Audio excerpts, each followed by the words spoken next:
আপনারা হয়তো আপনাদের অনেকেরই মন ভেঙে যাবে। আমি আসলে নির্বাচনটা করব না। আমি দর্শক, একদিনের দুর্ঘটনা সারা জীবনের কান্না। আমি মনোনয়ন কিনব না এবং নির্বাচন করব না। আমার ফ্যামিলির থেকে বাধা নিষিদ্ধ এসেছে, যার জন্য আমি নির্বাচনটা করতে পারতেছি। তো দর্শক শ্রোতা, উনি যে কী সিদ্ধান্ত নিচ্ছেন বা না নিচ্ছেন, আজকের ভিডিওতে সব কিছু থাকবে। আপনারা ধৈর্য সহকারে ভিডিওটা দেখেন, দেখার পরে চ্যানেলটা সাবস্ক্রাইব করে আমাদেরই পাশেই থাকবেন। তো দর্শক, চলুন দেখা যাক সেই ভিডিওটা। আপনারা হয়তো আপনাদের অনেকেরই মন ভেঙে যাবে। আমি আসলে নির্বাচনটা করব না। আমি মনোনয়ন কিনব না।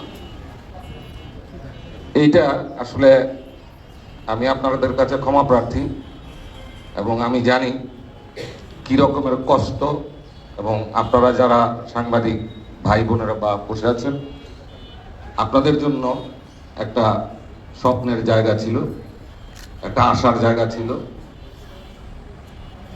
সেটা আশা ব্যাহত হচ্ছে। এটা আমি জানি। এটা আমার জন্য সিদ্ধান্ত নেওয়া খুব সহজ ছিল না।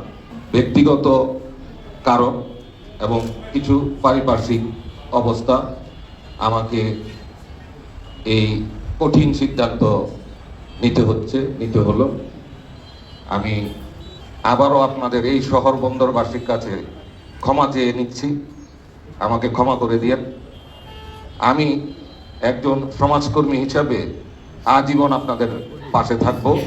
আমি জানি আমি কি কাজটা করছি, আমি জানি আমি কি কাজটা করতে যাচ্ছি। এটা অনেকের কাছে, আপনাদের কাছে তীরে এসে ফিরে যাওয়া মতো এরকম মনে হয়, আমার কাছেও মনে হয়।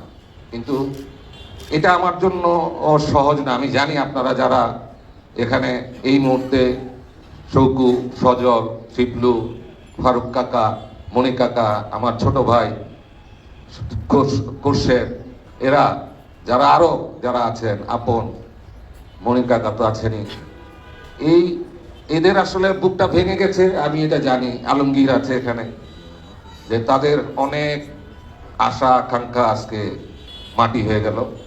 আমি আসলে আপনাদের যে কিভাবে ওইখানে রানাও বসে আছে, আমি আমার সান্ত্বনা দেওয়ার ভাষাও নেই। এবং এই সিদ্ধান্তটা শক্ত করে সিদ্ধান্তটা নেওয়া, আমি বুঝতে পারছি। সাধারণত আমার অভিজ্ঞতা এ যাবৎকালে আমি যতগুলি অনুষ্ঠান করেছি, যতগুলি সাংবাদিক সম্মেলন করেছি, যাই করেছি, এই সাংবাদিক সম্মেলনটা ভিন্ন। আপনারা নিজেরাই উপলব্ধি করতে পারতেছেন